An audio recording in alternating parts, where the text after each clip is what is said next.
I'm Lynn Cowan, and this is the water bubbling through my garden fountain. I've enjoyed watching the birds drink and cool off in it this year while I've worked from home. Hello. This summer I mostly stayed home, but I may join the thousands of other people making sourdough bread with the miracle of water and salt and flour and getting this as the outcome. Yay! We'd like to share this water. We brought it home from our January trip to India. When we were still able to travel. This water is special to us because it represents a connection to history, family, and culture. Hello, I'm Julia Ramponi. This water is symbolic of all the memories of the wonderful trips that I've taken in the past with family and friends in the before times. And it also symbolizes the hope that there will be many more trips and memories and adventures to make in the future when things get back to whatever normal looks like. This water represents the Tapestry Choir's trip in January to Pasadena's neighborhood UU Church for the MLK Choir Festival.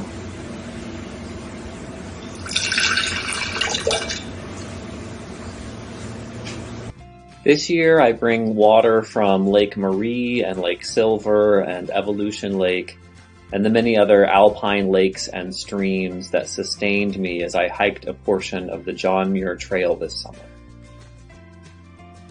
Good morning. This is Dave Weber, and this is water from my home in Aliso Viejo. I wasn't able to travel to any exotic, faraway places this year, but this water is certainly well traveled. Molecules in this glass traveled through the universe for eons before crashing into the earth. And since coming here, they've carved out all the continents, visited all the corners of the earth, and made life possible for you and me. Pretty magical stuff. Hi, this is Christine and Julia and Grace on camera. This is water, it represents symbolic water from our trip to Big Bear Lake this summer and also a beach visit to Del Mar in California. This is water from my daughter Olivia's fish tank where she has her first fish named Francis. This water from our rain barrels reminds us of the precious resource that it is, and we're thankful that we have clean water. Hi everybody, Barb Daly and Nikki Rinder are here. We're in Montana at our campsite. This is Rock Creek behind us. It's right next to our campsite outside of Red Lodge, Montana. A place for us of respite and peace. Thanks for watching. Bye-bye.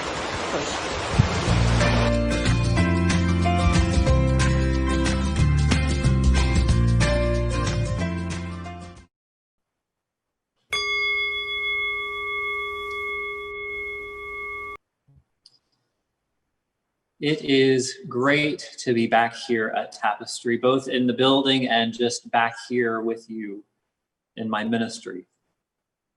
Many of you know that during my time away this summer, I had an amazing opportunity to hike a portion of the John Muir Trail in the Sierra Nevada mountains.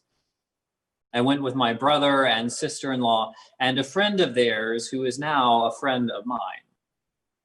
The four of us who went agreed on multiple occasions that this was the best vacation we had ever had in our lives. It was a pretty bumpy journey, though. The first day on the trail was magical. We had done tons of planning and purchasing of the right gear, and backpacking, whittling down your gear to the lightest possible weight while still having enough to be safe and comfortable is key. The night before we set off for the trail, we had a full shakedown of each of our packs. Each one of us pulled out every single thing that we had packed for others to evaluate and to veto if necessary. It came down to how many pairs of socks, how much cooking fuel, how many little packets of instant coffee. Several items were vetoed from each of our packs. There was a lot of preparation and some anxiety, so when we finally hit the trail, it was a big relief. The first day was amazing. We were faster and stronger than we expected. We got into camp early and did a little laundry in the stream and relaxed with a nightcap. The next morning in camp, breakfast was great. We set off and we were ready to conquer the world. We had camped next to a small stream, so leaving the campsite meant crossing the stream on a little log bridge. 3 of us made it over with no problem. Our friend Maggie, however, stepped off the log, landed, and toppled over onto the ground with a pretty awful sounding groan. We got her pack off and looked at the injury, unsure exactly what had caused the pain. We believed that she had twisted her ankle or sprained it. We decided to press on at a slower pace for the day. We didn't realize quite how slow that pace was going to be or quite how long it would take us with our injured hiker. Well, it took 12 hours. We hiked from 8 in the morning till 8 at night before we find the next campsite. In the middle of the day, we knew that we had a pretty big problem, but turning around wasn't really an option. As often happens in late afternoon, some light rain came. It's not fun, but it's even more concerning when someone on your team is hobbling along. What was even more concerning than that was that it became clear that if we didn't pick up our pace, it was going to get dark soon.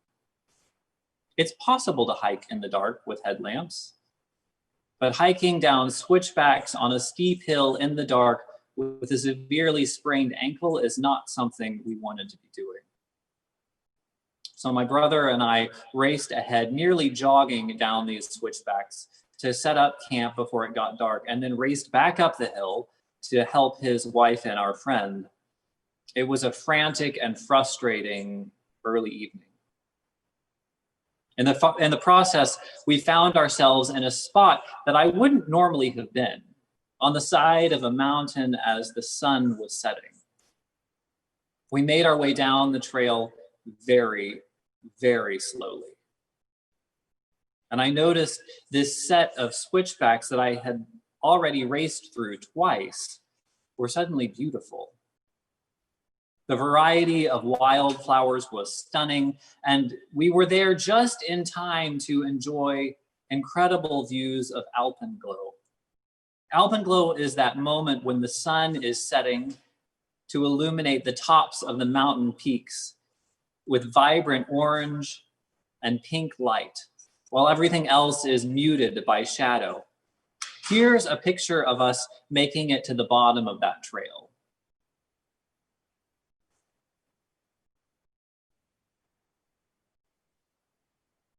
Slowing down even slower than a saunter, we saw the journey through very different eyes.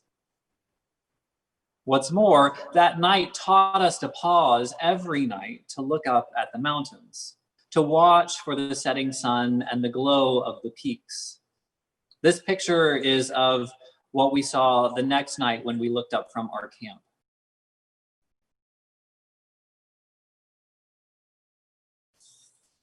And here is one from camp a couple of nights later where we camped near Muir Pass. And this is what it looks like to cook a very cold dinner by the light of alpenglow.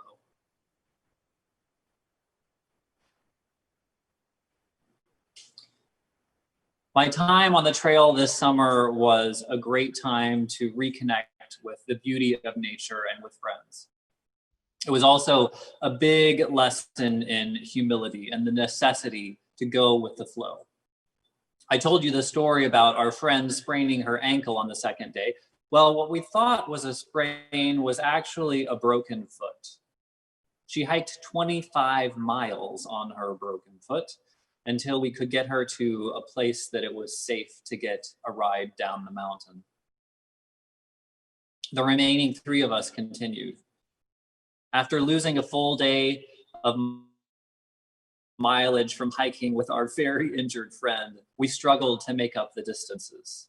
The mountain passes got steeper, we got more tired, And believe it or not, our packs actually got heavier.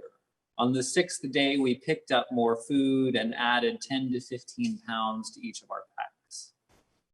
By day 8, my sister-in-law had received the sad news that her dad had been diagnosed with Parkinson's disease. It wasn't a complete surprise. She was pretty convinced that Parkinson's was the cause of his mysterious ailments before we hit the trail, but that day, tests confirmed what she had feared. Around that same time, massive blisters started developing in several places on her feet.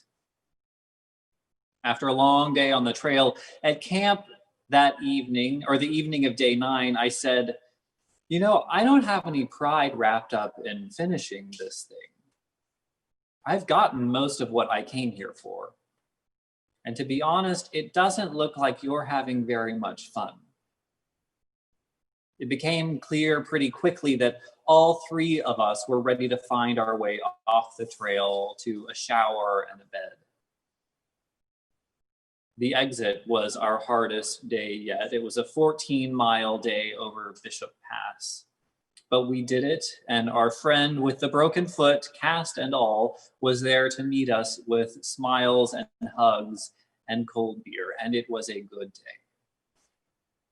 It's funny, when I consider this adventure, it sounds terrible, but as I said, we all agreed that it was one of the best vacations we've ever taken. It wasn't the trip we had planned. We were looking to encounter nature. In a strange way, pushing ourselves and finding our limit was a really helpful encounter. It was a reminder of how much bigger nature is, even when you plan for it.